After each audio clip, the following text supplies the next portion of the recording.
अगर आप हाथ के नीचे आते हो तो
Hare Krishna, Krishna Krishna, Hare Hare, Hare Rama,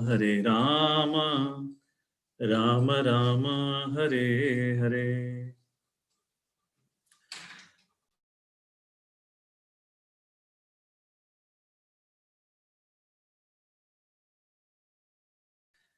Hare Krishna, thank you all for joining us for today evening. Just one quick.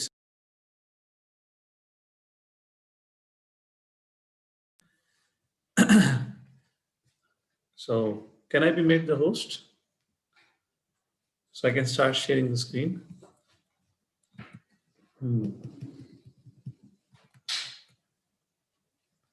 Thank you all for joining us for today evening.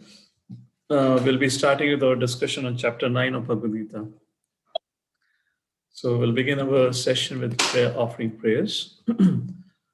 Om Ajnanatimirandasya Jnananjana Shalakaya Chakshurunmilitam Yena Tasmai Shri Guruve Namaha Namo Vishnupadaya Krishna Prasthaya Bhutale Srimate Bhakti Vedanta Swami Niti Namine Namaste Saraswate Deve Gauravani Pracharine Nirvishesha Shunyavadi Pashyatai Deshtarine Jai Shri Krishna Chaitanya Prabhu Nityananda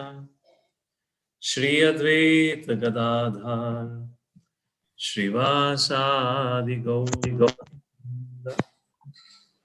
Hare Krishna Krishna Krishna Hare Hare Hare Rama Rama Rama Hare Hare Hare Krishna. Just give me a quick second, all of you.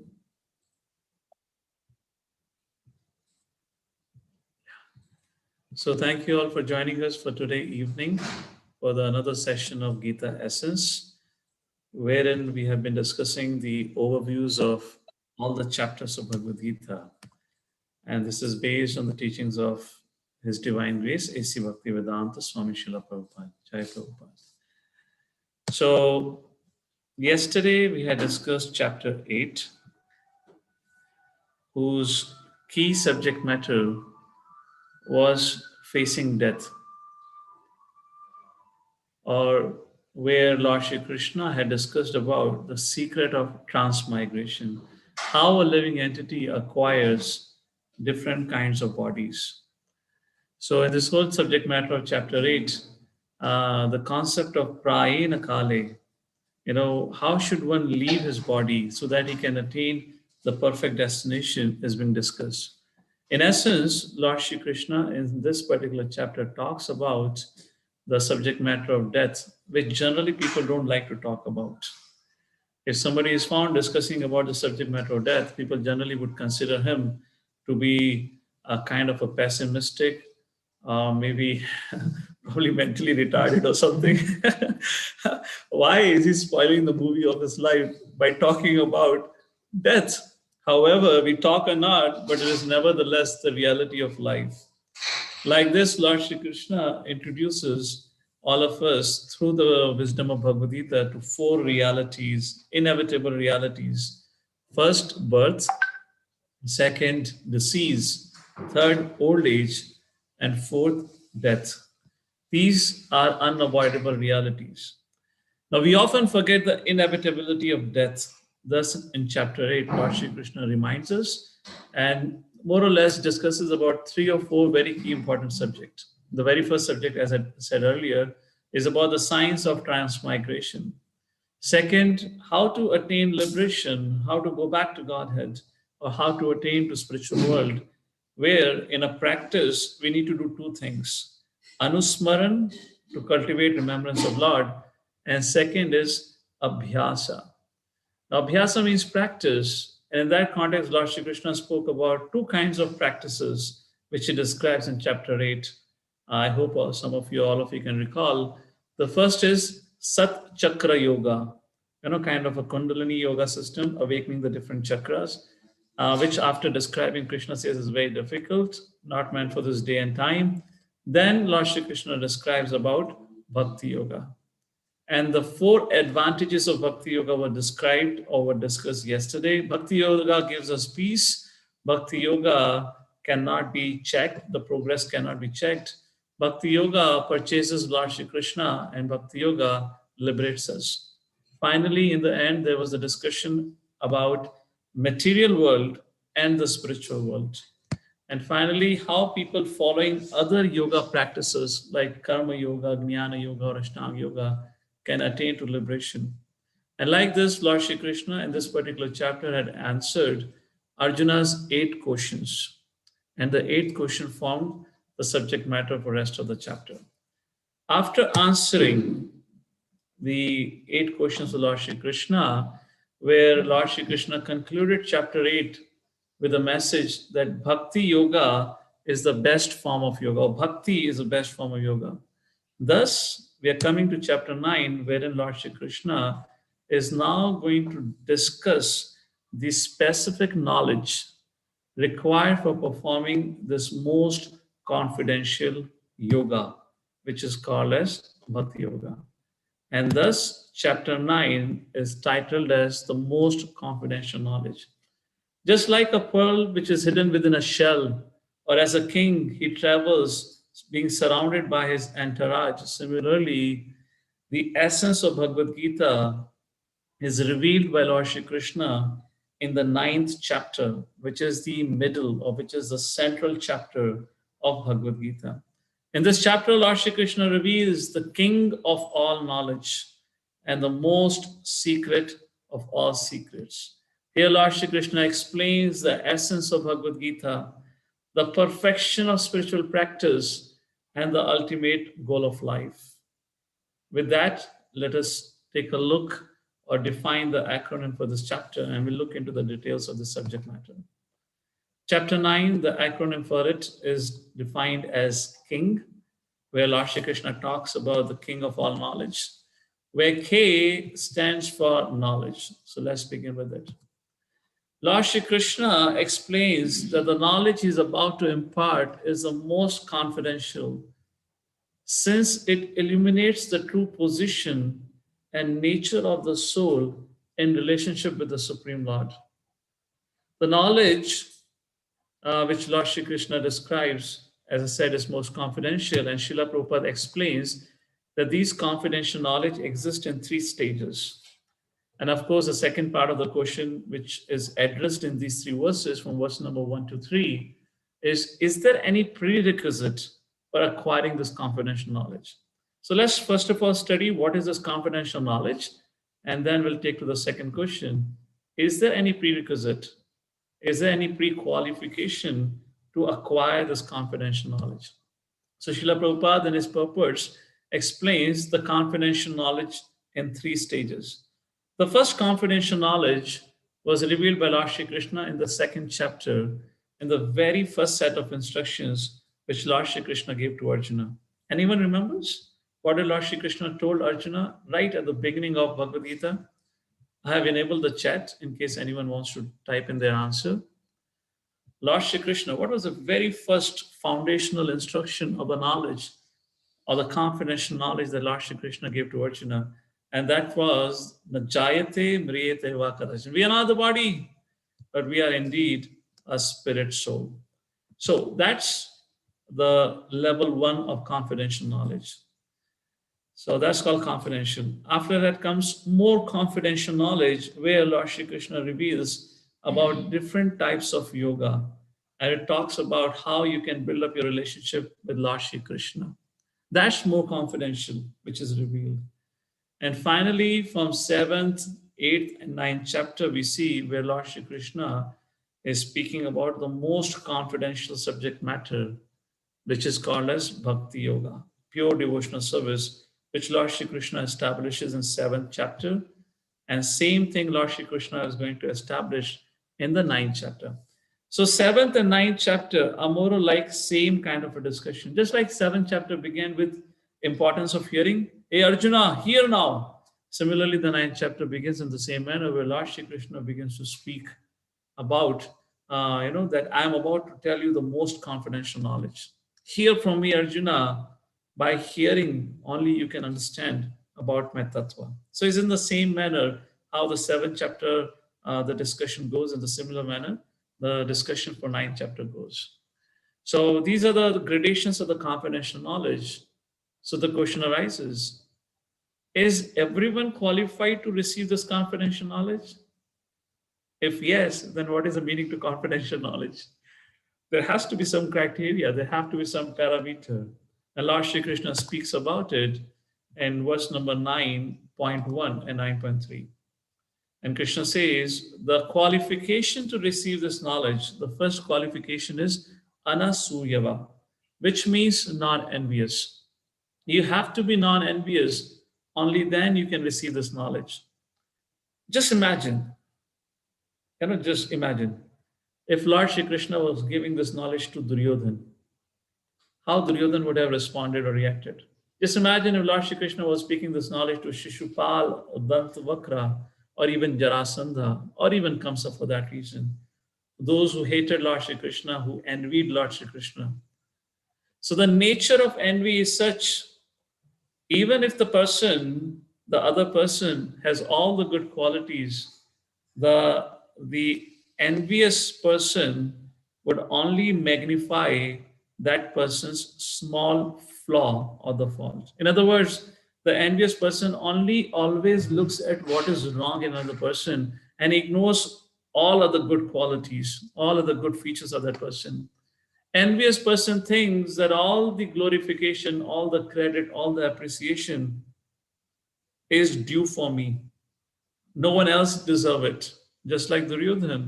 Same Duryodhana, he invited Lord Shri Krishna to come for lunch at his house when Lord Shri Krishna went as a peace messenger. And the very next day, the same Duryodhana, when Lord Shri Krishna advised for a peace, the same Duryodhana then attempted to arrest Krishna. So this envy, why Lord Shri Krishna says non-envious? Because this envy obstructs our vision from seeing good or greatness in others. As I said, and when a person is envious with somebody, he only sees the fault. He never sees the good in that person. And we all are in this material world. None of us are immune or are freed from this envy. In fact, scripture says we are in the material world, which Krishna defined yesterday in chapter 8 as Dukhalaya Mashashvatam. We are in this material world because at one point of time we became envious of Lord. And that's the reason we were sent into the prison house or into this material world. So we all have this inherent envy for the Lord. So Krishna says, first of all, the qualification to understand the subject matter, particularly the subject matter of chapter 9, only those people can appreciate who are non-envious. So question comes, how do I become non-envious? We can only become non-envious when we regularly take the association of devotees and give up the bad association. Only then we can become non-envious. And the second thing that Lord Shri Krishna speaks about, the prerequisite is Shraddha. Shraddha means faith. Now, when it comes to Shraddha or faith, you will all acknowledge and agree that Shraddha or faith is a prerequisite to acquire knowledge in any field. Even science, which we say is based on facts, even that science works on, or the foundation of that science is also on faith. What we call as in scientific terminology as axiomatic truths, which are self-evident, just like a point. A point is a non-dimensional entity, and when you draw multiple points and join them, it becomes a line, which becomes a dimensional entity. Similarly, the third law of thermodynamics, there is no evidence, there is no way to prove it. But we consider that there is a perfect crystal existing at a perfect temperature, excuse me, and whatever other characteristics are there. So Shraddha, faith is very essential. So the process of bhakti begins with Adhau Shraddha, the Sadhu Sangha. Shraddha, when we have faith that God exists, even that much faith allows us to take association of sadhu, and then rest of the things continues or follows up. That's the whole point which Lord Shri Krishna establishes here. So after this, Lord Shri Krishna discusses about the characteristics of this knowledge. What are the characteristics of this knowledge which I'm about to reveal to you, Arjuna? And Krishna says, the qualities are Rajavidyam, Rajaguyam, Pavitram, Idamuttamam, Pratyaksha Sugamam Dharmyam, Susukham, Kartum Abhyayam. Which means this knowledge which I'm about to reveal to you here, Arjuna, this is the king of knowledge, the most confidential, it is the purest. Uttamam, it is transcendental, it does not belong to this world, it is free from the contaminations of the modes of material nature. Pratyaksh Sugamam Dharmam, it gives you, awards you the perfection of religion. Susukham is very blissful. It makes your life very joyful. This knowledge would remove all inauspiciousness for one's life. And Abhyayam, it is everlasting, which awards eternity. When Arjuna heard about this wisdom which Krishna is about to reveal, he was impressed. And then he began to think. In other words, he began to ponder, my dear Lord, if that's the case, why people aren't accepting this joyful process? In other words, my dear Lord, if Krishna consciousness is such a susukham, kartam abhyam, is such a joyful process, life of a devotee is so wonderful, then why people do not accept? And then Lord Shri Krishna speaks about it, I believe, in the third or the fourth verse, where Lord Shri Krishna says, because of lack of faith. Because of lack of faith on my glories about my existence, such people, faithless people, considers my glorification to be poetic. They consider my glorification to be false.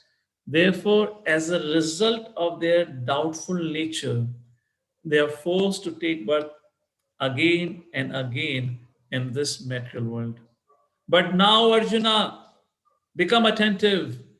I'm about to tell you about Aishwarya Gyan. I'm about to tell you about my inconceivable potencies. So be attentive because this is a very difficult subject matter, which Krishna says to Arjuna, hey Arjuna, this wisdom which I'm about to tell you in the next few verses is beyond human logic. And that brings us to the second section of 9th chapter, where I stands for inconceivable relationships. Inconceivable relationship refers to relationship between Jiva and Krishna and Prakriti and Krishna.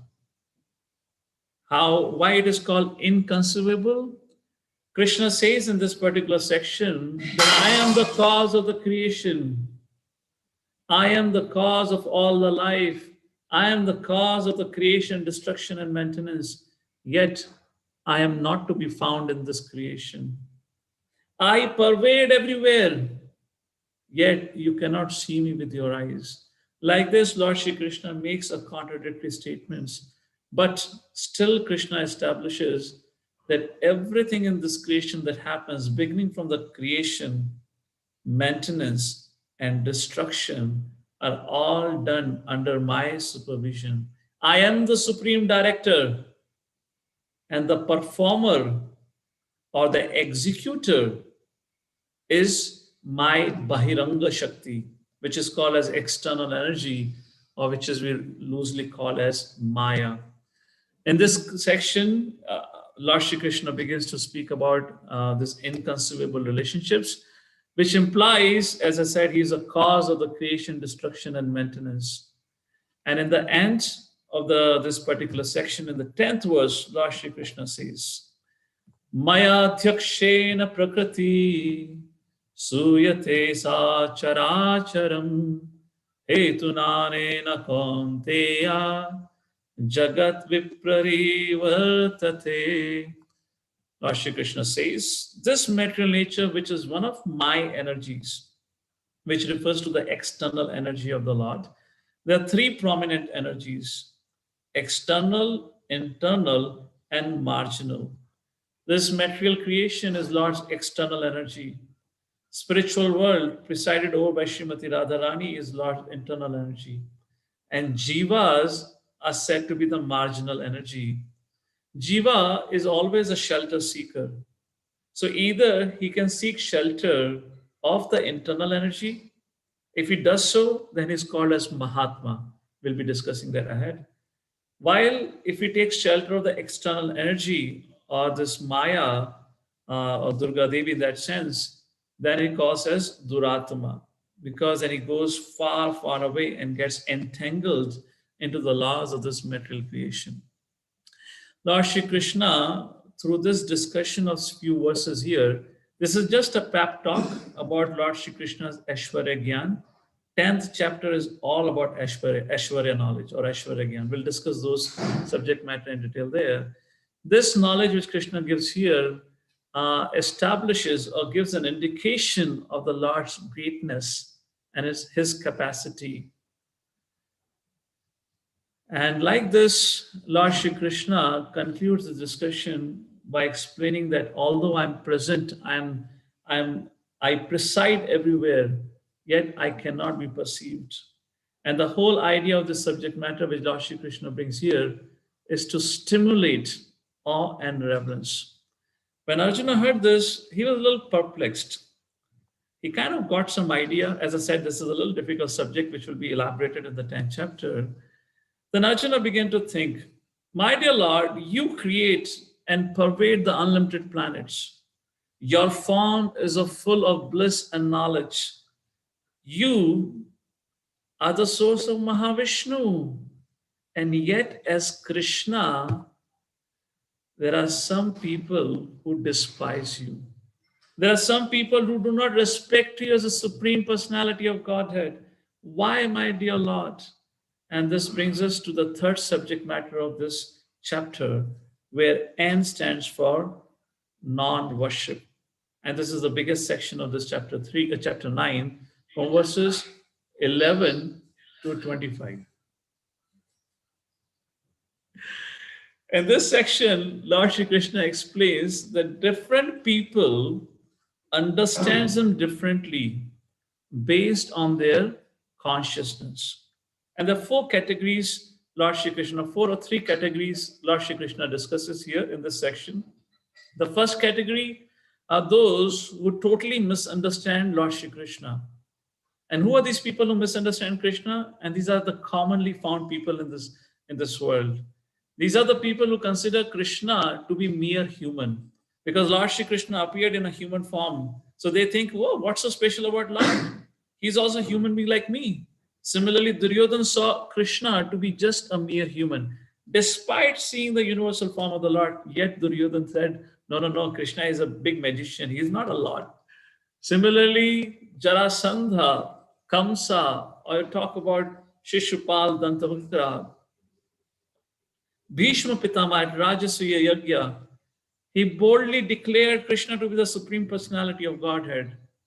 And by age, Bhishma Pitama was the eldest person in that assembly, yet Shishupal, who was almost 2 generations younger to Bhishma Pitama, did not understood what Bhishma Pitama is saying and began to challenge Krishna's kind of glorification in that sense.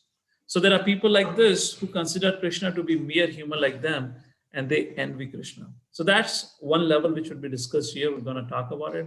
Second are the category of people who think the Lord Shri Krishna have manifested himself in different forms, which we call as Devatas.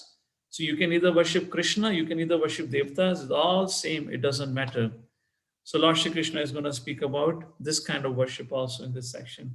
And the third category of people which Lord Shri Krishna describes here are those who consider nature to be supreme. They believe nature, they believe this creation, the cosmos, because the nature provides, the Prakriti provides, so they worship Prakriti. They do not recognize or realize the Purush behind the Prakriti. So these 3 categories of people are being described and discussed here. Let us review this section. This is text number 11. Avajananti mam mudha manusham tanumashritam param bhavam ajananto mama bhuta maheshwaram. So this refers to the people who consider Krishna to be mere human, because Krishna appeared in a two-handed form and walked within this planet like every other person. So they think, oh, how can Krishna be Supreme Personality Godhead? How Rama could be a Supreme Personality Godhead? Krishna and Rama, they were very powerful beings. However, for Lord Shri Krishna, there are so many people who say, well, Krishna, because Lord Shri Krishna performed a lot of mystical acts. Lord Ram had not performed in that sense so many mystical acts. Lord Shri Krishna was doing incredible things almost every day. So they justify saying that, oh, Lord Shri Krishna, well, he became such a great mystic because every morning at Brahma Murta time, he will wake up by 4 o'clock and for 2 hours he will sit in meditation and he will chant. And different people, different understanding to what path of spirituality they subscribe to. They give credit to that path of spirituality, saying that, well, Krishna followed this path of spirituality. You know, those who practice Tantra Yoga, they say Krishna practiced Tantra Yoga. Those who worship Lord Shiva, they say Krishna worshiped Lord Shiva. Like that, they say, by Krishna performing meditation, he became such a great personality. But Lord Shri Krishna says, these are fools who think I'm just a mere human. Then Arjuna thought, my dear Lord, they are great offenders. They are offending you by saying you are a mere human. They are disparaging you. What is the destination of such offenders? Lord Shri Krishna responds to Arjuna in the 12th verse, where Lord Shri Krishna says, Moghashamogha karmano mogha jnana vichetasa rakshashim asurim chaiva prakritim mohinam shitaha. In essence, such people, they get bewildered and they get attracted by the demoniac and atheistic views. And thus being bewildered in this manner, they waste their human form of life after life. To give you an example from the history of this creation, history of this world, Hiranyakashipu, who was a son of a Brahmana, who was highly learned in scriptures, when his brother Hiranyaksha was killed in fight with Bharadevta or Bharadev, then the wife of Hiranyaksha, the wife of Hiranyaksha and the mother of Hiranyakashipu and Hiranyaksha were crying tears. The mother was crying tears for her son and the wife was crying tears for her husband. At that point of time, Hiranyakashipu, one of the greatest demons or the terrorist in this creation, he went to them and spoke to them about the science of soul, the science of karma. He was learned about all this subject matter, yet that Hiranyakashipu hated the Lord Vishnu. He wanted to kill Vishnu and become the Supreme Personality. Similarly, we see the case of Jarasandha. There are many, many examples. I'm just giving an example to help you understand. That's what happens to these people. They become competitors to the Lord. And they want to defeat Lord by making changes in the Lord's creation, artificially manipulating to prove themselves to be greater than the Supreme Lord. And what happens? They not only destroy their life, but they also destroy the lives of everyone around. That is what Lord Shri Krishna says here. Arjuna heard this. Arjuna said, okay, but my dear Lord, who are those who do respect you as Krishna, as a Supreme Personality of Godhead? Who are these personalities? Who are they called as? Lord Shri Krishna defines about these personalities in the 13th verse of 9th chapter, where Lord Shri Krishna calls them as Mahatmas. Mahatmanastu mam partha daivim prakritim ashritaha bhajanti ananyaya manaso jnanatva bhutadim apyayam. O son of Pratha, those who are not deluded. Very important point. I've already said about this before. There are three energies of the Lord: Antaranga, Bahiranga, and Tathashta Shakti. Antaranga is internal energy. The Lord Krishna says these Mahatmas, they are always under the shelter or protection of internal energy. Thus, they're never deluded, they're never bewildered. And second, they never get distracted from their Krishna consciousness. And like this, there are many, many examples in the history where we see that Circumstantially, Mahatmas, like what described here in this verse, had to live under the rule or under the care of Duratmas. Either their elder brother was Duratma, either their king was Duratma. Despite all these things, these Mahatmas were never bewildered. Any examples? You can see one photo right in front of you. Who do you see in this photograph? There is Lord Ram and Lakshman and Hanumanji welcoming whom? Vibhishan. Vibhishan is Mahatma. And who was Ravana? Duratma. Similarly, you can quote an example of Vidur and Dhritarashtra. And like that, we have many, many examples. So if a devotee is under the shelter of the internal energy of the Lord, he can never be distracted or deviated from his Krishna consciousness. That's the point is being made here. So when Arjuna heard this, he said, "My dear Lord, how do I recognize these Mahatmas? How do I know who is this Mahatma? Are there any symptoms?" So Arjuna asks this question, and then Lord Shri Krishna explains the symptoms of these Mahatmas in the 14th verse. I'm not going to recite the verses, it'll take time. So I'll give you step by step. So Lord Shri Krishna says, such personalities, their symptoms are Kirtayantaha, they're always singing and chanting my glories. Dridvrataha, with a fixed determination, they follows the vows of Bhakti Yoga. Namasyanta, they find great satisfaction in offering their obeisances unto me. And Nitya Yukta Upasate is what precisely Krishna says. Nitya Yukta Upasate, which means they're always engaged in worshipping me. And Srila Prabhupada, in his purport to this verse, in the very opening line of the purport, Srila Prabhupada says, such Mahatmas are not manufactured. It's not that you can rubber stamp somebody and say this is Mahatma. No. Mahatmas are by their characteristics, by their qualities. And maybe I'll give you one example. Actually, chapter 9 is such a fabulous chapter. For every verse, there are examples of personalities who depict this. I'll give you one small example. A King Kulashekar, a very, very famous king from South India, a great devotee of Lord Shri Ram, and he would always hear to the recitation of Ramayana in his assembly. And at one point of time, in the recitation of Ramayana, the discussion of going on when how Lord Ram, Sita, Lakshman were at Panchavati and Suparnkha had attacked. At that time, Lord Ram had told Lakshman to cut off the nose of Suparnkha. And then she went running inside the forest to call her brothers. And the demons, the brothers of Suparnkha, along with 14,000 great Rakshasas, had attacked Lord Ram. Now, when you and I hear this beautiful pastimes of Lord Shri Ram, we may definitely, some of us may have tears in our eye, when the emotions are really high. Some of us may laugh, some of us may feel very satisfied, and some of us may continue to be distracted even while narrations are going on.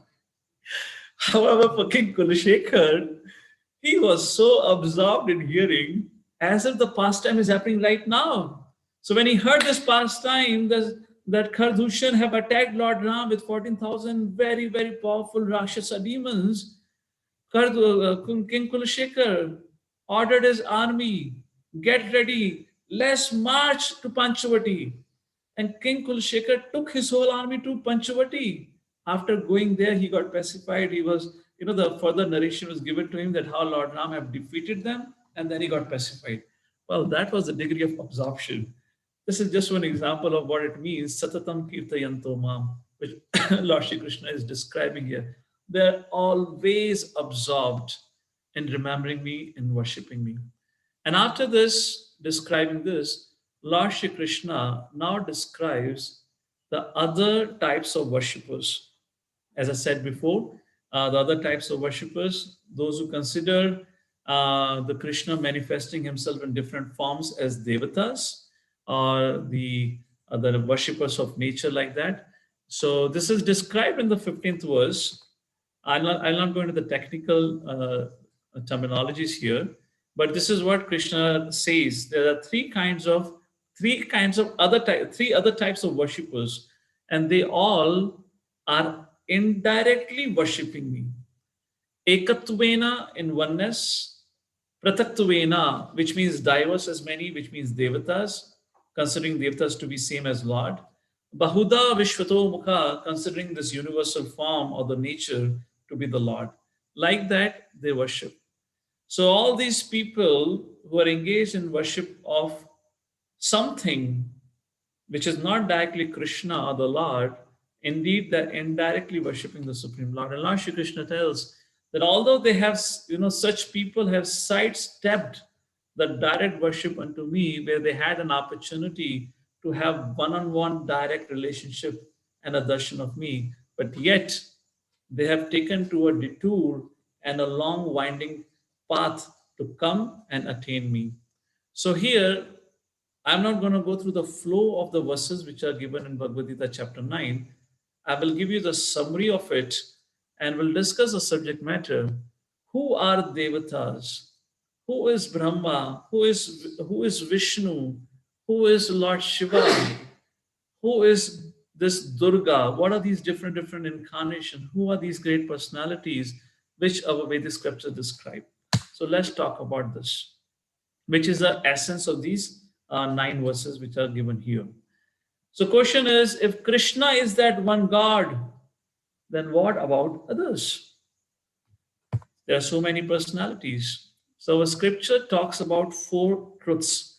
Tattva means truth, and there are 4 eternal truths. First, Vishnu Tattva, Shakti Tattva, Shambhu Tattva, and Jiva Tattva. So let's study about these truths or tattvas. Vishnu Tattvas. So we all know of Vishnu. All the scriptures particularly explicitly speaks about Vishnu.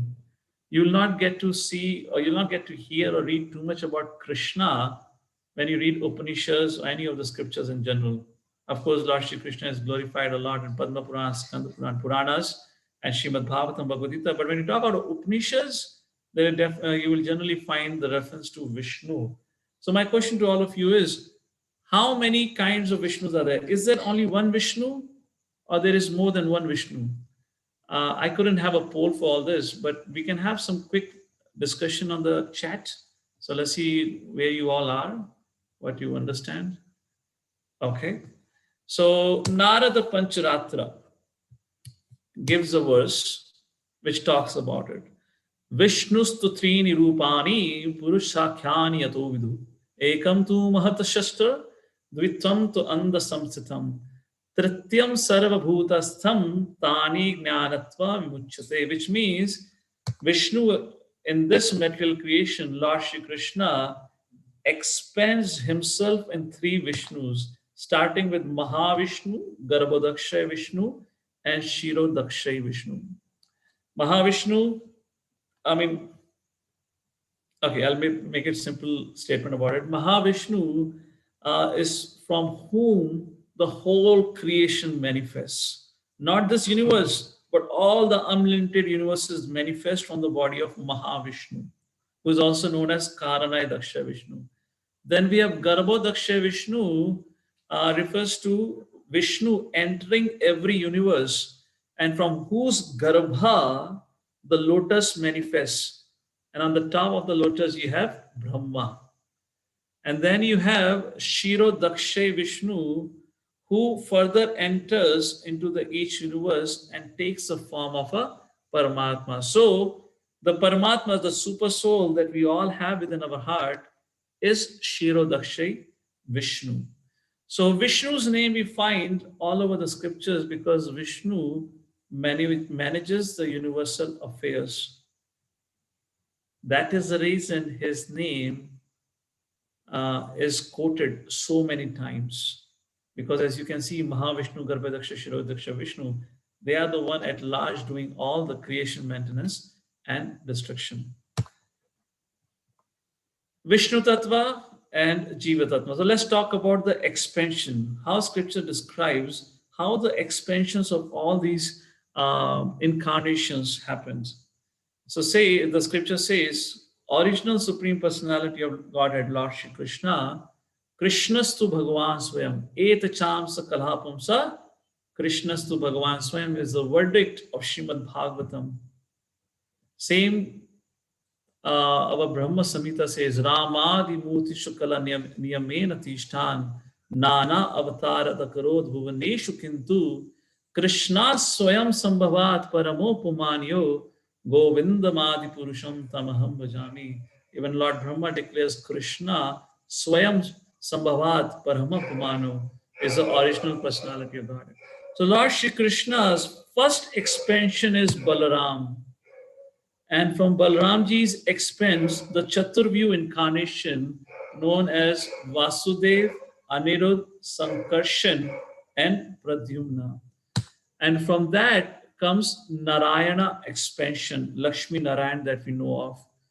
And then from that Narayan, we have the secondary Chaturvyu expansion. This is all given in Srimad Bhagavatam. I'm just giving you a high level overview just to get an idea. Who are these personalities? What are their interrelationship? And from this, Mahavishnu manifest.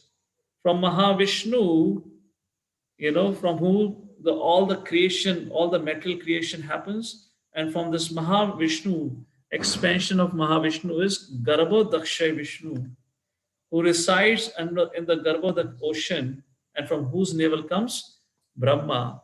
This Garbhodakshay Vishnu further expands into Paramatma, which is known as Shirodakshay Vishnu, which enters each material creation or universe in the form of super soul. And then each material universe is populated by the jivas. And who are these jivas? Mamai Vamso Jiva Loka Jiva Bhuta Sanatana. That's a 15th chapter. Bhagavad Gita talks about it. They are eternal part and parcel of the Supreme Lord. So this is Vishnu Tattva and Jiva Tattva. So what we just saw were all the Vishnu Tattvas. So Vishnu expanding into different forms. But who is the origin of Vishnu? Krishna, as we saw from the Narada Pancharatna. And now we'll talk about Shakti Tattva, and we'll come back to Jiva Tattva also. Who are Jiva Tattva? So what is a Shakti Tattva?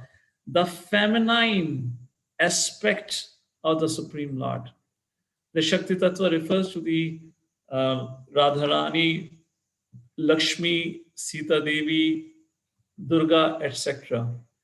These are feminine aspects of the Supreme Lord, and we address them with the following names. And there are unlimited forms of the feminine aspects of the Lord. Just like Krishna is a fountainhead of all the Vishnu incarnations or Vishnu expansions, similarly, the internal energy presided over by Srimati Radhika is a fountainhead of all the Shakti Tattvas. So that's about Shakti Tattva. And third, we come to Shambhu Tattva. Lord Shiva is not the Supreme Personality of Godhead, but he is not either a Jiva Tattva.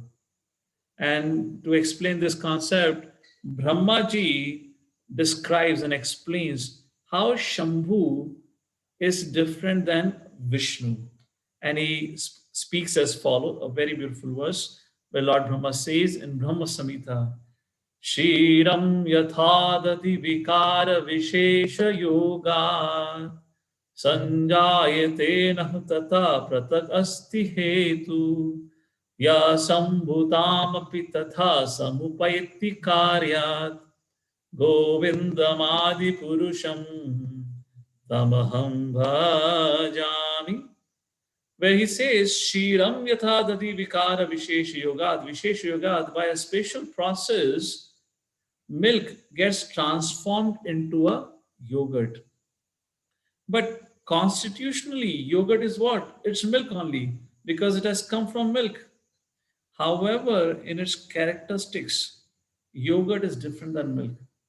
Milk gets converted into yogurt, but yogurt cannot be converted back into milk. So you got the point? Here, milk refers to Krishna, who transforms, who takes the form of Lord Shiva, but Lord Shiva cannot take the form of a Krishna, because Lord Shiva is an expansion of Lord Shri Krishna. So what is the need of Shambhu Tattva? So scriptures explain to carry out certain universal responsibilities and affairs Lord Shri Krishna expanded himself like he expanded into Vishnu avatars. Similarly, Lord Shri Krishna expanded himself into Shambhu Tattva. And the prominent responsibility of Shambhu or Lord Shiva in the universal affairs is to cause destruction. The maintenance is done by Lord Vishnu, and the creation within the world, within the universe, is done by Brahma. So, who would cause the destruction? That is Lord Shiva. And with that, we come to the fourth tattva, the Jiva tattva, which refers to all of us who all are listening it, and those who are not listening it also, who are present in this world. Demigods, humans, animals, birds, fishes, demons, etc. If Lord is compared to a fire, then Jiva is compared to a spark. If Lord is compared to an ocean, then Jiva is compared to a droplet of ocean. What it means? In quality, we are same with the Lord, but in quantity, we are infinitesimal. And this holds true for Devatas also. So, who are Devatas? We're going to come to it in a short while. So, these are the four tattvas: Vishnu tattva, Shakti tattva, Shambhu tattva, and Jiva tattva. A very elaborate, I would say, very complicated, complex subject matter by the grace of Srila Prabhupada have been presented to us in the simplest form. So, question arises, if Krishna is that one supreme Lord, then who are Devatas? Who are this, what we call as demigods and whatnot? Now, these Devatas are none other than Jivas like you and I, but they are awarded with a very powerful body and they help manage the universal affairs. Just like any minister in the government position, he is provided with a lot of security, a lot of facilities because he had a lot of contribution to make into the management of the affairs of the state. Similarly, Devatas are jivas only, but because of their karmas, because of their pious activities, they have been selected for the role of certain universal, for the role of managing the universal affairs. And of course, they are very dear to the Lord because they're serving on behalf of the Lord. So our Vedic scriptures provides information about Supreme Personality of Godhead and the Devatas and their relationship. Just like when you go to any company's website and there is a tab called as About Us, when you click on the About Us tab, then you get the whole company's profile, the CEO, the HR director, and blah blah blah like this. Similarly, Vedic scriptures offers a very clear information about who are these personalities. Well, these days people say, are these personalities really exist? Well, that should not be the question to ask at this point in time for all of us. But in case if you're still thinking like that, these devatas, do they really exist or are they mythological figure? Well, think about it. When you go out on the street, there are traffic laws which are governed by the police, isn't it? If there are traffic laws governed outside on the street by the police, who are governing the traffic laws of this cosmic traffic that is in abundance? Just like the sun rises, the sun sets, has its own time, the change of the seasons, and so many things. Just like the pumping of the blood in our heart, none of us control that. Thank God we don't control it. If we had to control the pumping of the blood in our heart, anyways, we are overstressed with so much to do in this life.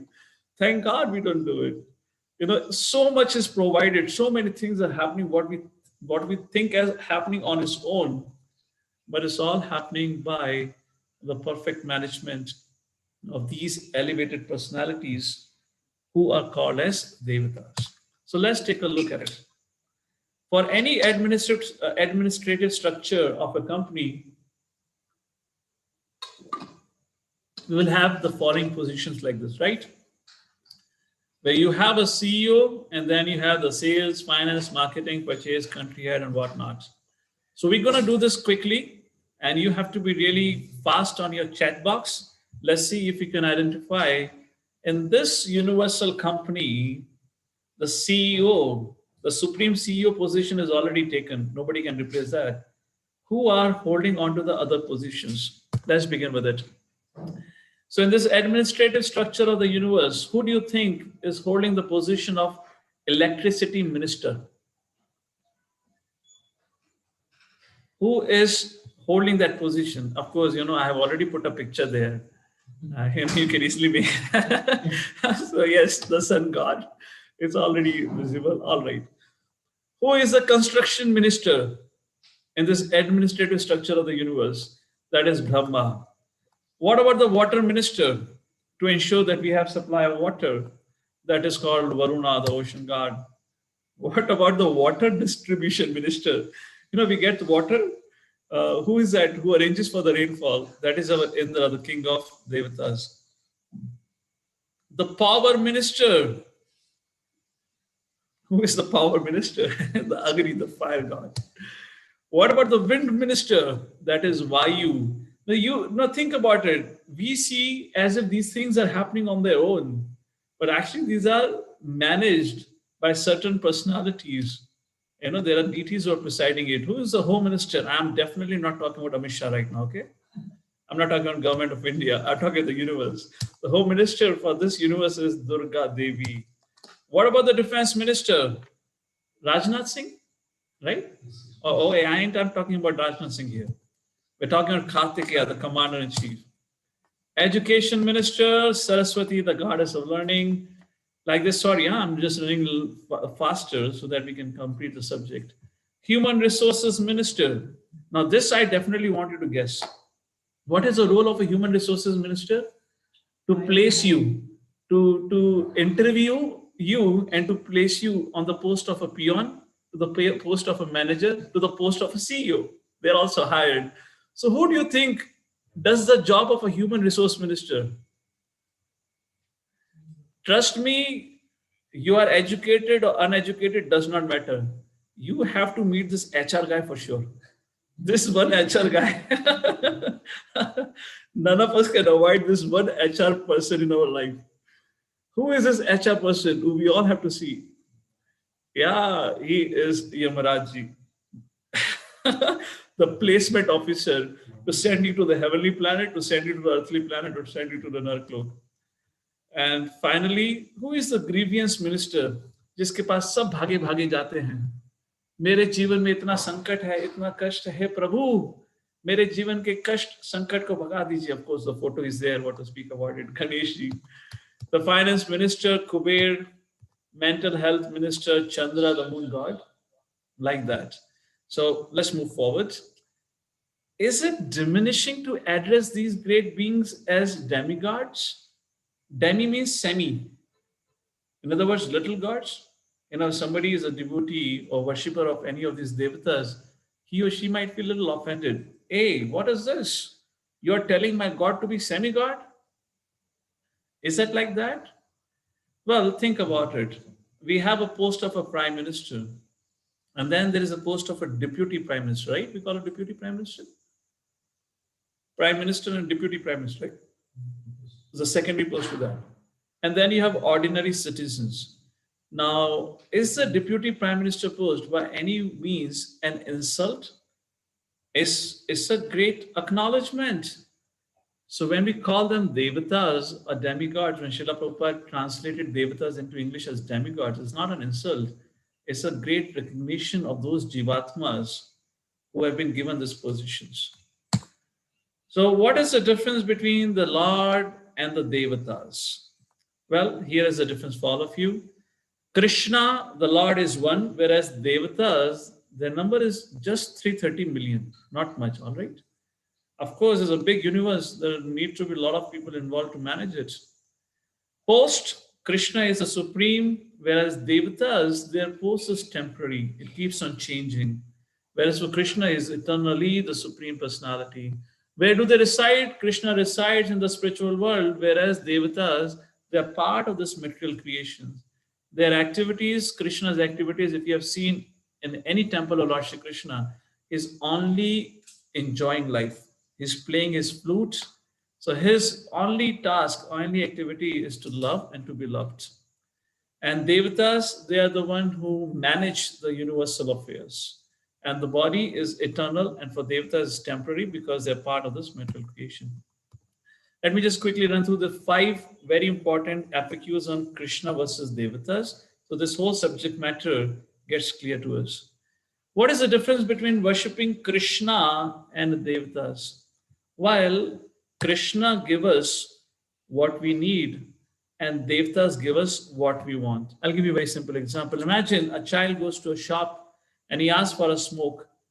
When he offers money to a shop owner, the shop owner is obliged because he wants to make money and he'll give the smoke to the child. Yes or no?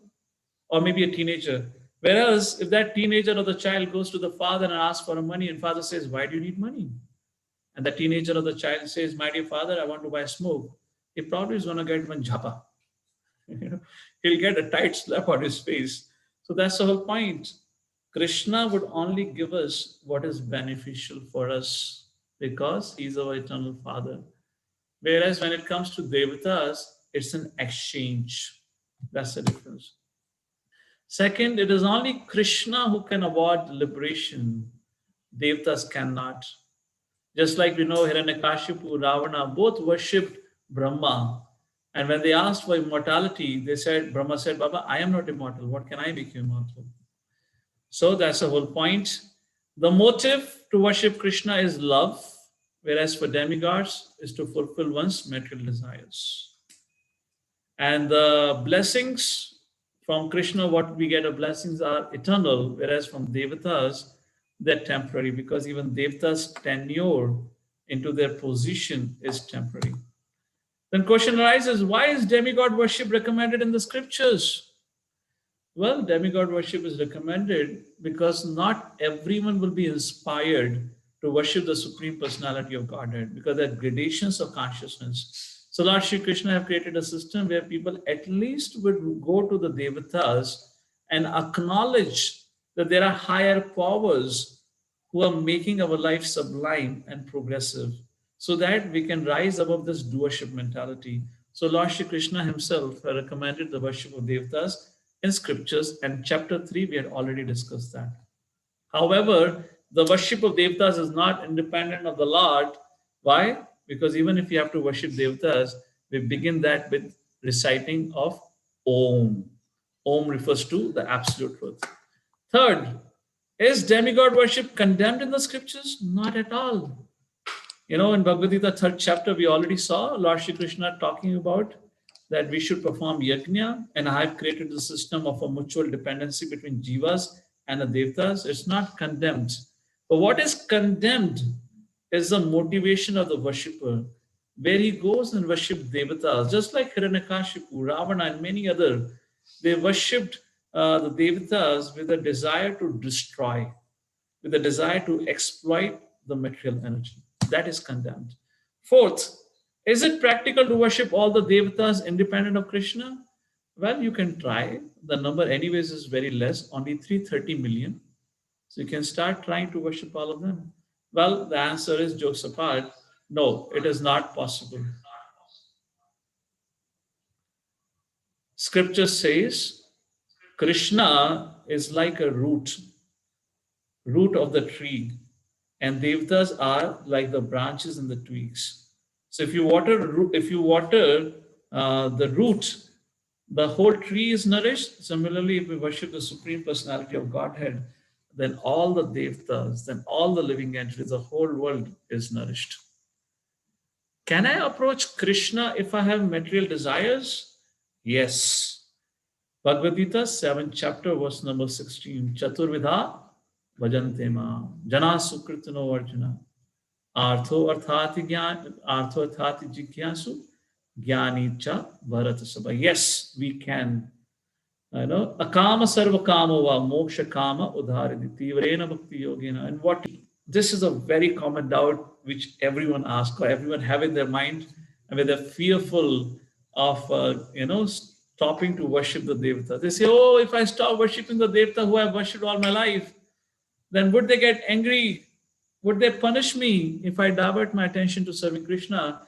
And sometimes they quote the example of Indra, how Lord Shri Krishna, when he discouraged Brajavasis from worshipping Indra became very angry. By the way, that was a pastime performed by the Lord to rectify the arrogance of Indra. That's the reason Lord Shri Krishna had done the whole pastime. And secondly, if Lord Shri Krishna told Brajavasis not to worship Indra, like Krishna is telling us in Bhagavad Gita, that is not very intelligent decision. So just like Lord Shri Krishna protected all the Brajavasis and made their lives successful by giving his association to all the Brajavasis for 7 days and 7 nights. Similarly, be assured, even if you have that fear, the Devtas will get angry, Lord Shri Krishna would always be there to protect us. So there is no question of demigods getting angry. There are hundreds of examples where Devtas become extremely pleased. Lord Shiva, his worshipable deity is Sankarshan, who we also known as Rama. So who would not like that if you worship somebody, so if you love somebody, you become more pleased. Okay, let me ask it this way. Give me an answer in yes or no. Imagine if you love somebody, what would please you most? That people glorify you or people glorify your loved ones? If you think people glorify your loved ones will please you more, say yes. And if you think no, when people will glorify me, would please me, then you can say no.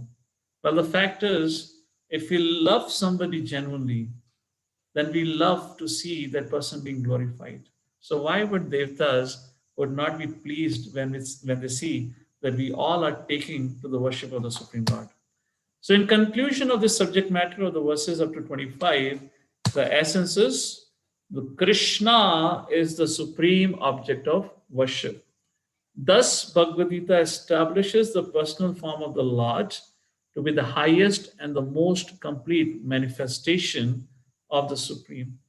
Finally, in the last section of Bhagavad Gita, chapter 9, Lord Shri Krishna, just to encourage us to make the right choice between the different worships that Krishna have described previously, Lord Shri Krishna is going to speak about the glories of devotional service. And I see that our time is up. Kindly excuse me. I'll just take 5 more minutes to sum up the discussion. So I hope you can bear with me for that. 5 more minutes. Is that all right? I mean, I don't know, all right or not, because I have no way to understand what do you mean. So I would consider your silence to be all right, because I don't know how you can make a noise here. Okay, the glories of devotional service.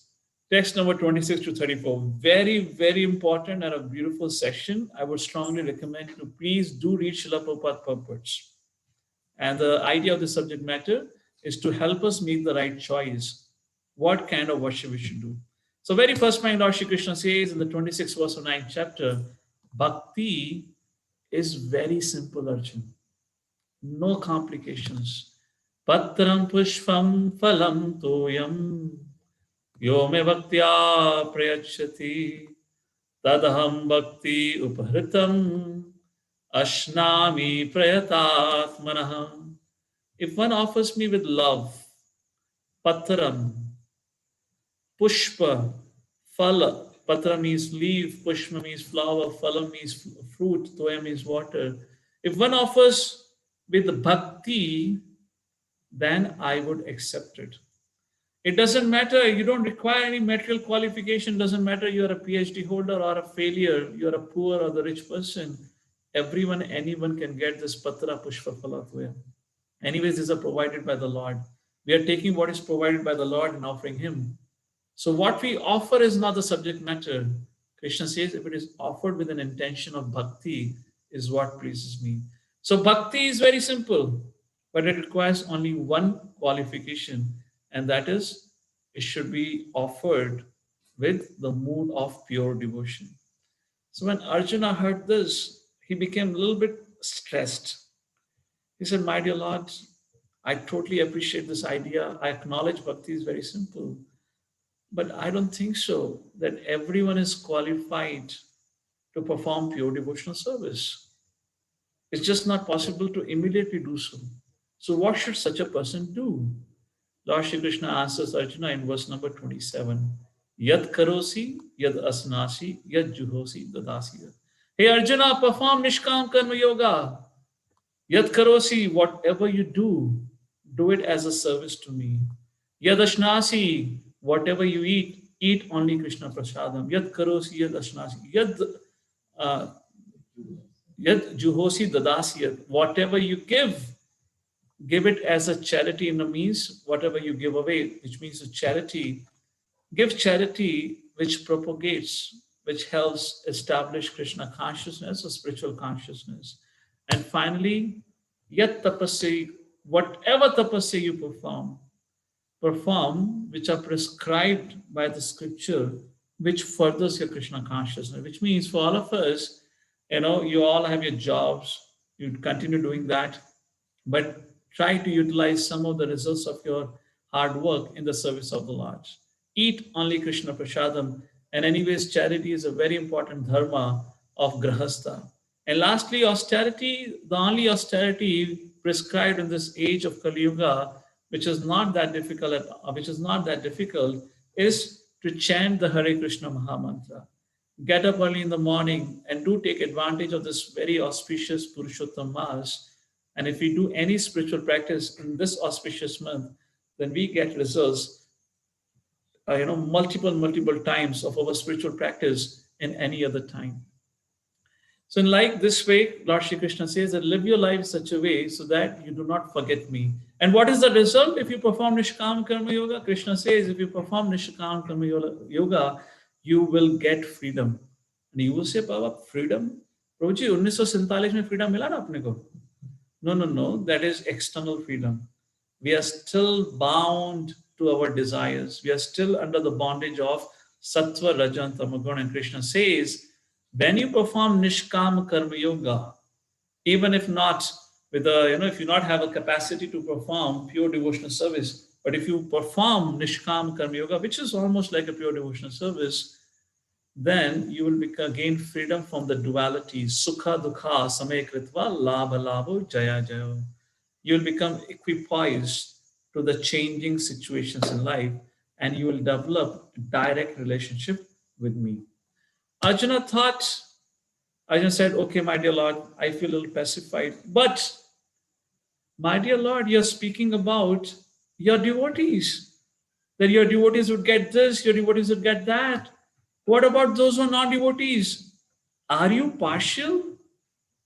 I thought you are beyond attachment and aversions.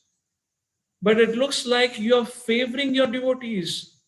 The Lord Shri Krishna said in chapter 29 was a very beautiful verse. Samoham sarva bhuteshu name dvesh astina priya. Hey Arjun, I am equal to all. I do not envy or neither I love anyone. Yet, one who renders devotional service unto me, he is very dear to me and I am very dear to him. And then Lord Shri Krishna says, but even if such a person commits an abominable action, verse number 30, if he engaged in devotional service, he is to be considered saintly because he is properly situated in his determination.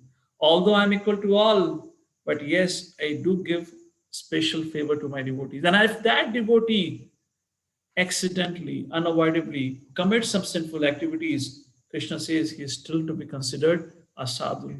Well, Arjuna was not satisfied. Arjuna said, my dear Lord, how can such a person be considered sadhu if he is engaged in sinful activities? The Lord Shri Krishna explains in verse number 31 that Arjuna, that person quickly becomes righteous and attains lasting peace because he is engaged in my devotional service. The practice of Bhakti Yoga purifies the heart of that person and establishes him once again on the path of righteousness.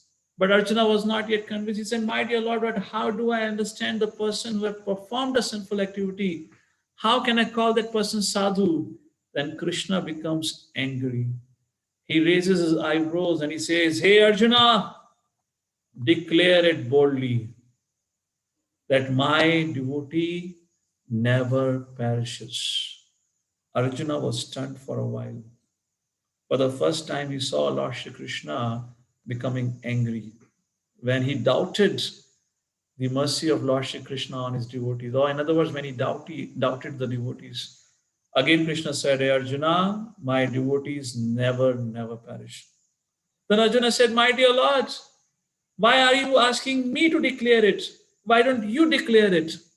And Lord Shri Krishna said, hey Arjuna, because the war has not yet begun, the matter of fact is, just to save you, I'll have to break my vows many times.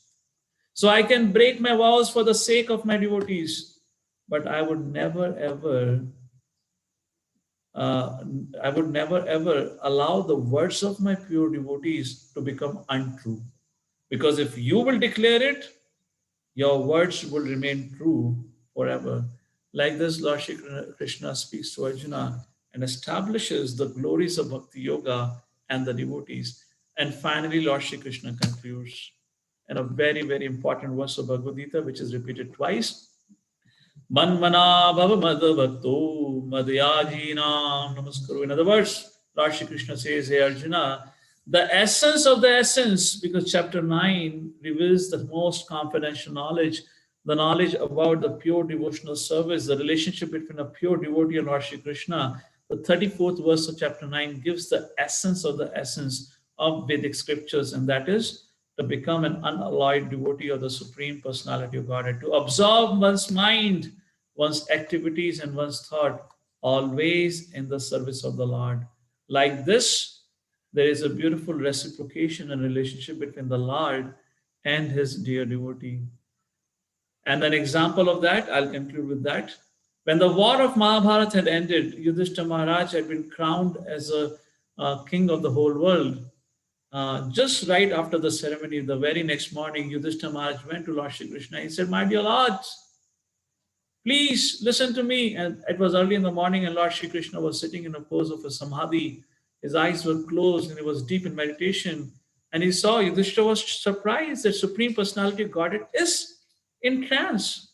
How can Krishna be in trance? Devotees go in trance on Krishna. At that point of time, when Krishna came back out of his trance, then Yudhishthira Maharaj asked, my dear Lord, if you think I'm qualified, please tell me, what were you thinking about? What was the subject that had taken you in trance?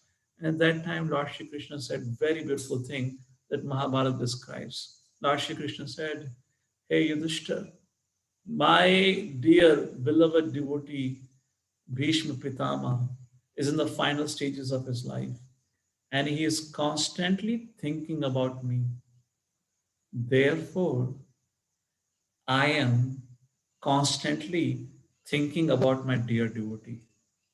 In other words, this is the essence of a sweet relationship between the Lord and his devotees. When Yudhishthira Maharaj heard this, he had tears flowing through his eyes. He said, my dear Lord, you are so kind and compassionate.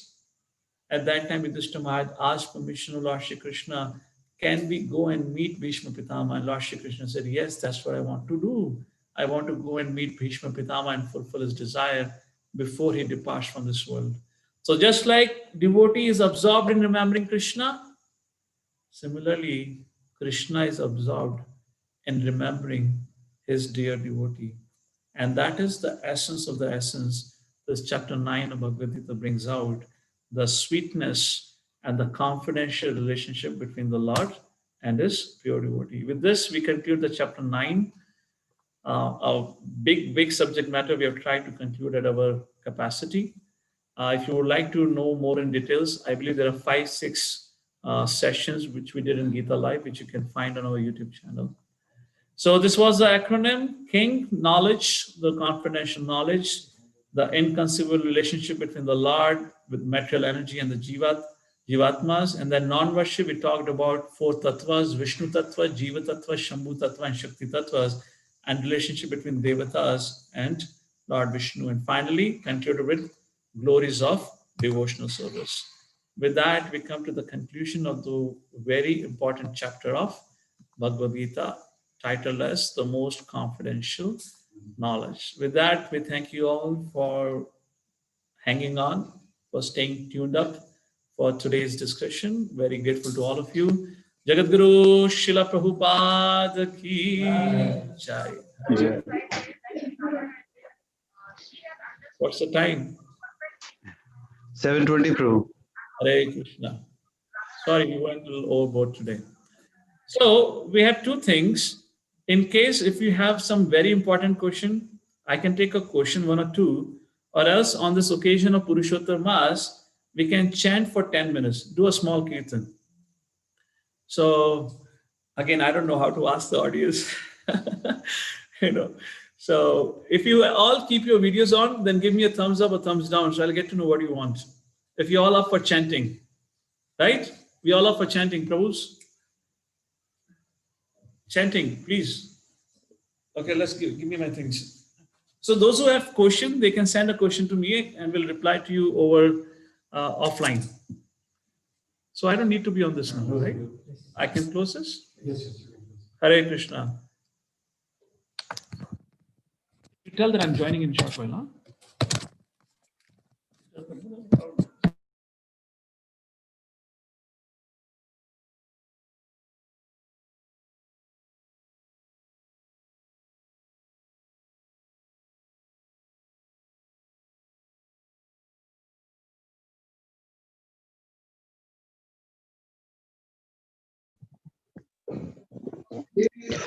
Hare Krishna. Just hold on for a couple of minutes. We'll start the kirtan in a minute or two. Hare Krishna, Krishna Krishna, Hare Hare, Hare Rama, Rama Rama. Hare. Okay, Hare Krishna. Yes. Who is sitting in where? Okay.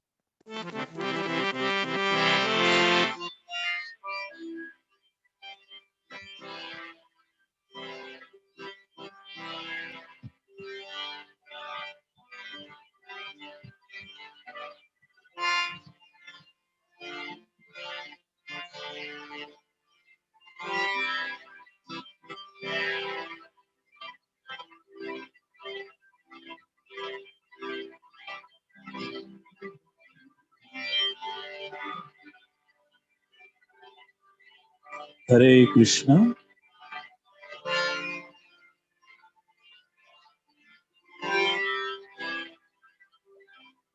Hare Krishna, Hare Krishna,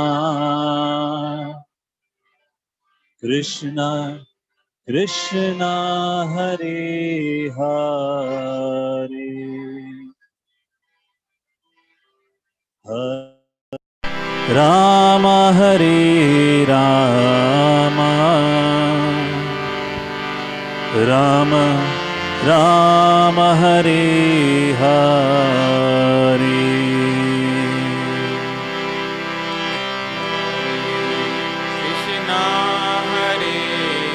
Krishna,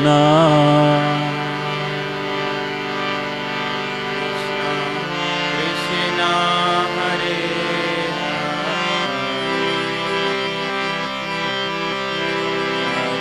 Rama, Hare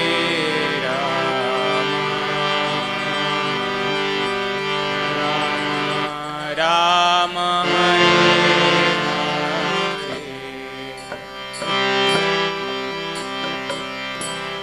Hare Krishna, Hare Krishna, Krishna Krishna, Hare Hare, Hare Rama, Hare Rama, Rama Rama, Hare Hare, Hare Krishna, Hare Krishna, Krishna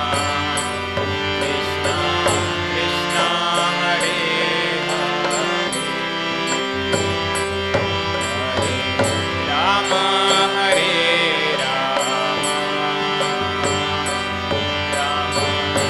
Rama, Rama Rama, Hare Hare, Hare Krishna, Hare Krishna, Krishna Krishna, Hare Hare, Hare Rama, Hare Rama, Rama Rama, Hare Hare, Hare Krishna, Hare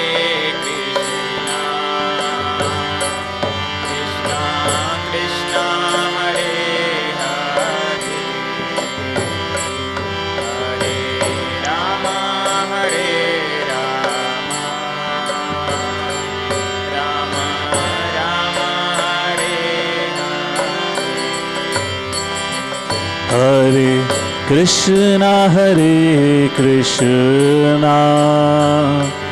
Krishna Krishna Hare Hare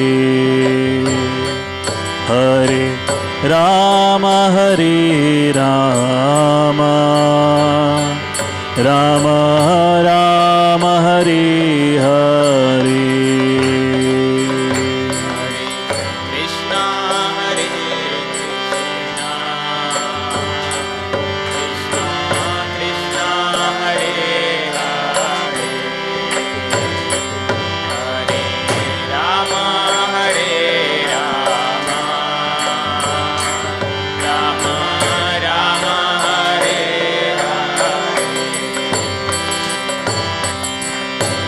Hare Krishna Krishna Krishna Hare Hare Hare Rama Rama Rama Hare Hare Hare Krishna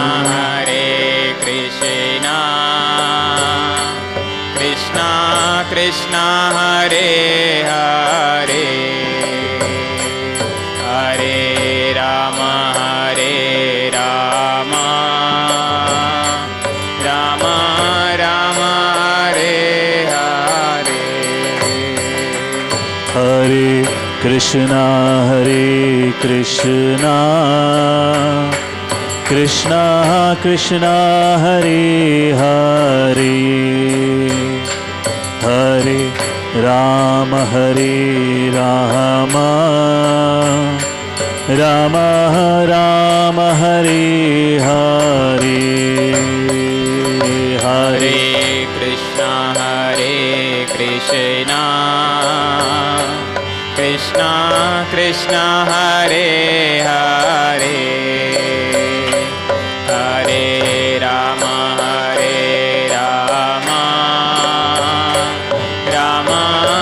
Rama Hare Hare Hare Krishna Krishna Krishna Hare Hare Hare Rama Rama Rama Hare Hare Hare Krishna Krishna Krishna Hare Hare Hare Rama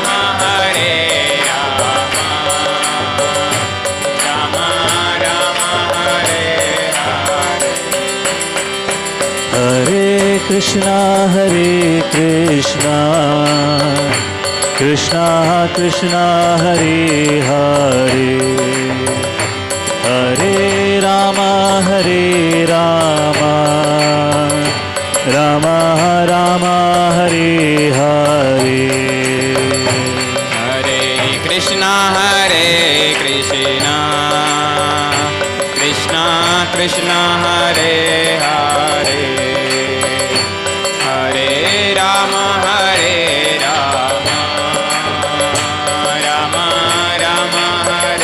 Hare Hare Krishna Krishna Krishna Hare Hare Hare Rama Rama Rama Hare Hare Hare Krishna Krishna Krishna Hare Hare Hare Rama Rama Hare Hare Hare Krishna Krishna Krishna Hare Hare Hare Rama Rama Rama Hare Hare Hare Krishna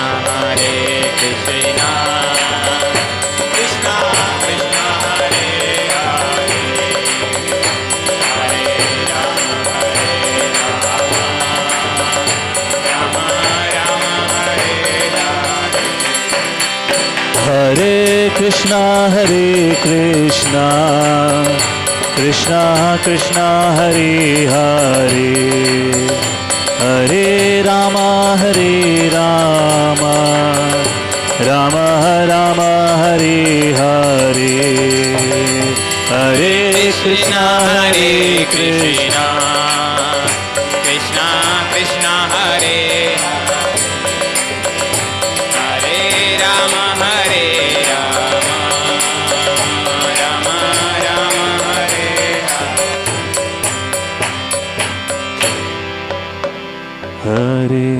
Hare Krishna,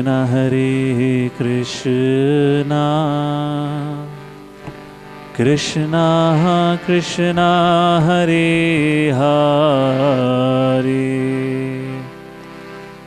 Hare Rama,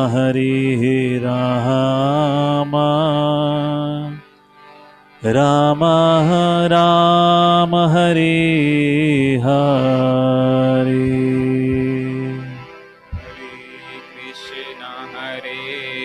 Krishna Krishna Krishna, Hare Hare, Hare Rama,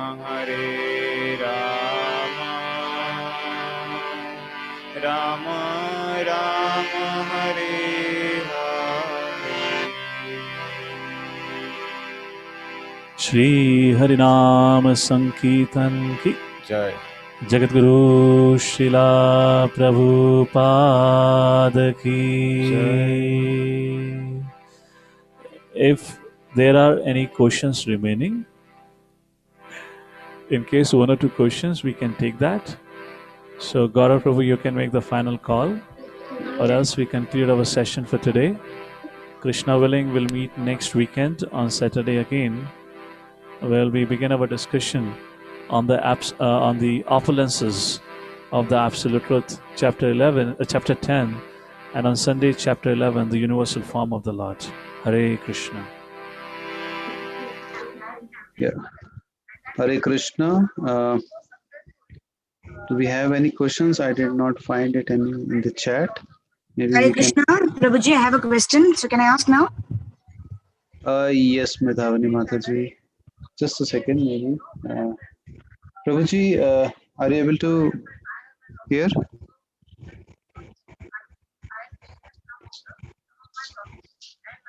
Hare Krishna. Vishwakaran Prabhu? Yes, Prabhu. Hare Krishna. Hare Krishna. Prabhu, there are one or two questions if... Okay, we can take that, Prabhu. Yes. Yes, Prabhuji just signing in from the laptop.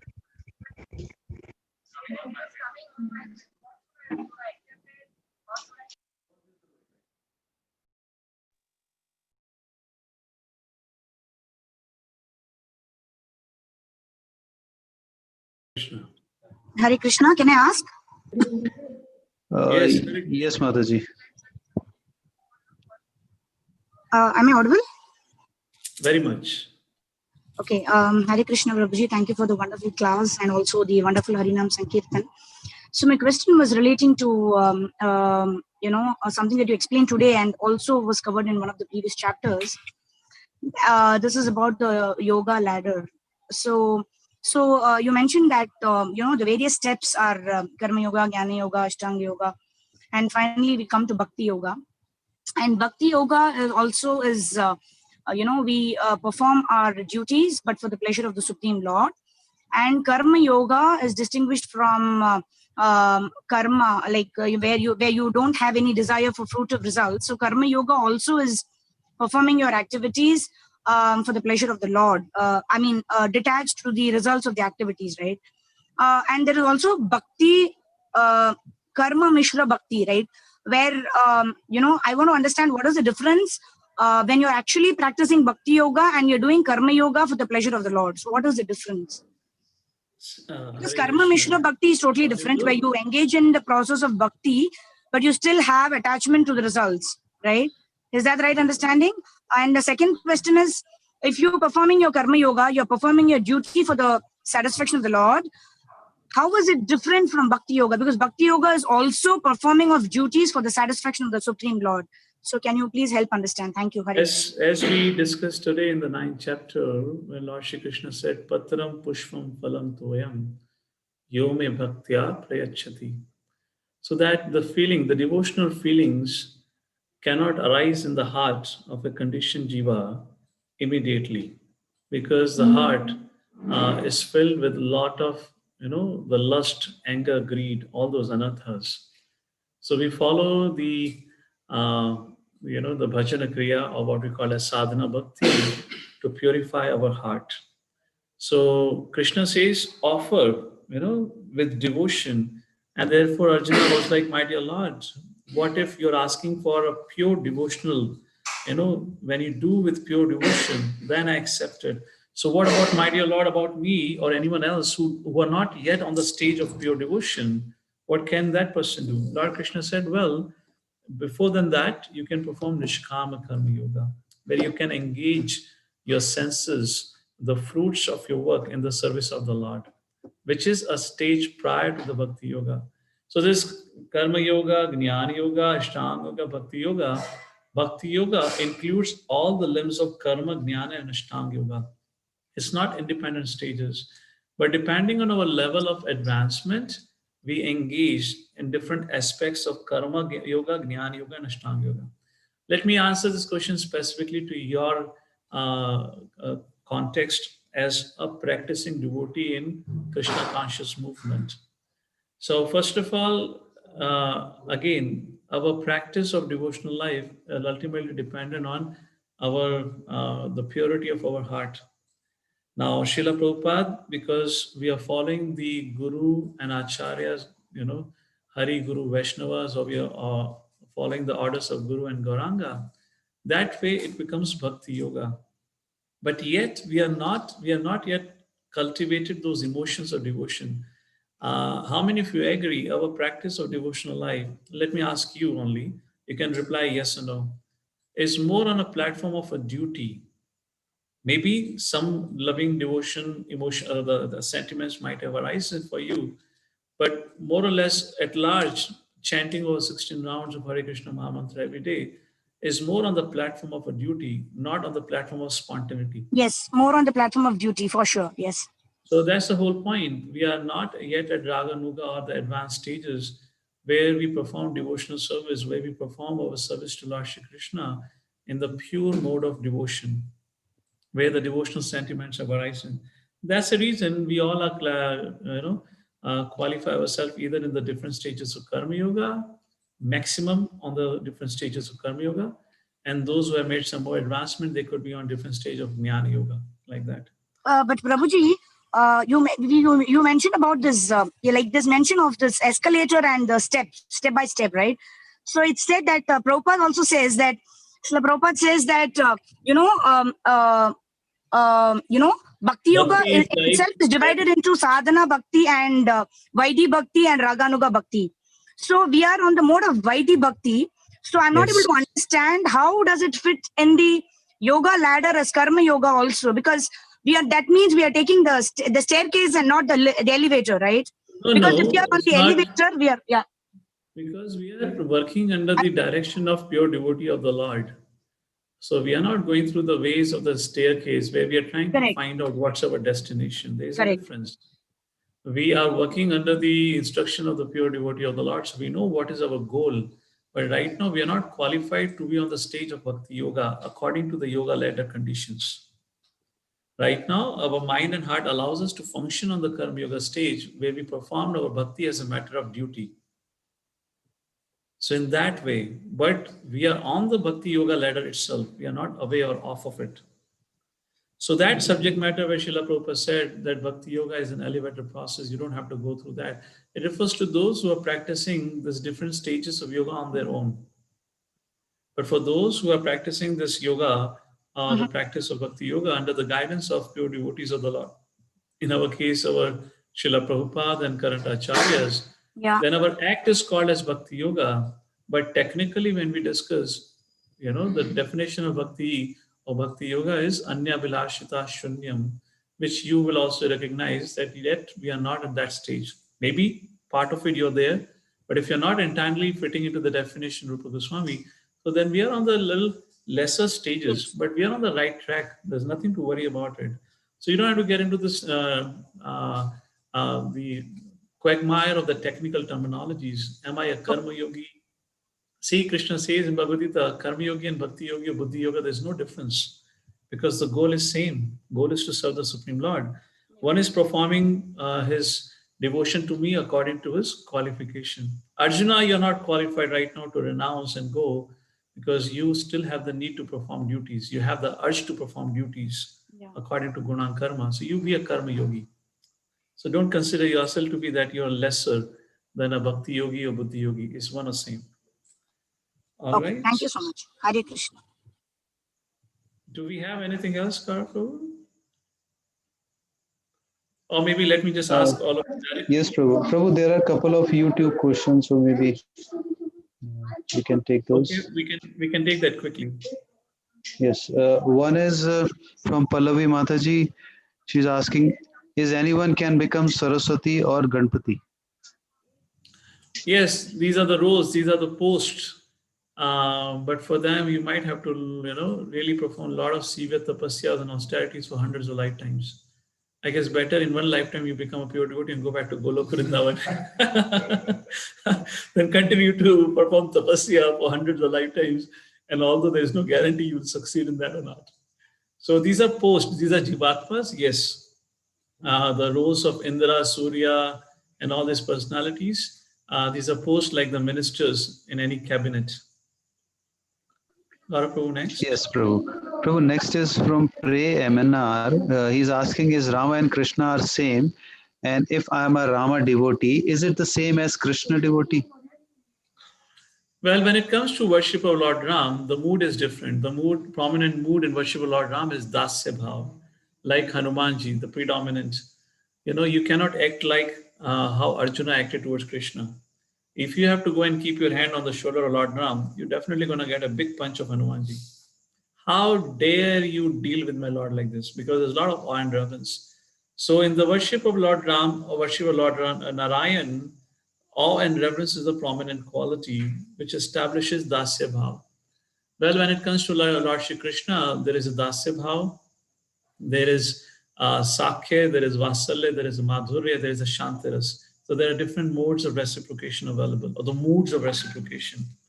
So fine, if you want to worship Lord Ram or Krishna, they're same. As Brahma said, Ramadi Murti Shukalanimena Tishthan. They're one and the same that way. However, we understand our disposition or our natural quality of devotion toward either of Narayan, Vishnu, Krishna, Ram, as we have made some tangible progress. In other words, the sign of progress is we have become freed from material desires. Then only you'll get to know what you are and what's your, eternal relationship with the Lord. Then we'll get to know who, are we a devotee of Lord Ram or Lord Krishna that way. Darko, next. Yes, Prabhu, there are no other chat or YouTube questions. So maybe Okay, great. Time we can check with the remaining audience. You can give them the right to unmute. We can take one last question. Yes, Vinayak Prabhu is asking, raising hand. So Vinayak Prabhu, you can unmute. I just want to ask a question from one of the pastime what you have mentioned. Is it possible to answer now? Then I can ask. Is it from what we discussed today? Yeah, what we discussed today. Okay, please go ahead. It might be a little odd, but it's from the matter of same Ramayana pastime what you have mentioned. Can I ask? King Kulashekar or what? Okay, go ahead, please. Okay. The question is when Lord Ramchandra fought with 14,000 warriors, Khara comes and breaks the bow of Lord Ramachandra. So how it was possible to break the bow of Lord Ramachandra? So that's the question actually, because it's a transcendental. And of course he immediately gets another blow from Varuna. That's the issue. So when reading Ramayana, I got doubt how it got like this. Now, can I ask you a simple question? Okay. Why don't you allow Lord to be the Supreme Lord? Why you have to put conditions on him? You're still not able to understand or recognize What does it mean to be a Supreme Lord? Which means he's Swaraj. Whatever way, whatever things you want to do, he will do it. If you try to put every pastime of the Lord in your tiny brain, that is beyond the comprehension. He's not an ordinary human being which you're trying to understand his psychology. Oh, how did he act it? Why did he act it? Supreme Lord means he can do whatever he means. He can do whatever he wants to do. If that Supreme Lord can allow his Sita, his wife, to be kidnapped, what's the big deal with the bow? So I would say stop questioning on the pastimes of the Lord. Let him be the Supreme Lord. Let him live his life as an independent enjoyer. Don't put your conditions of if and but around him. Right? Thank you all for joining. Hare Krishna. Jagadguru Srila Prabhupada.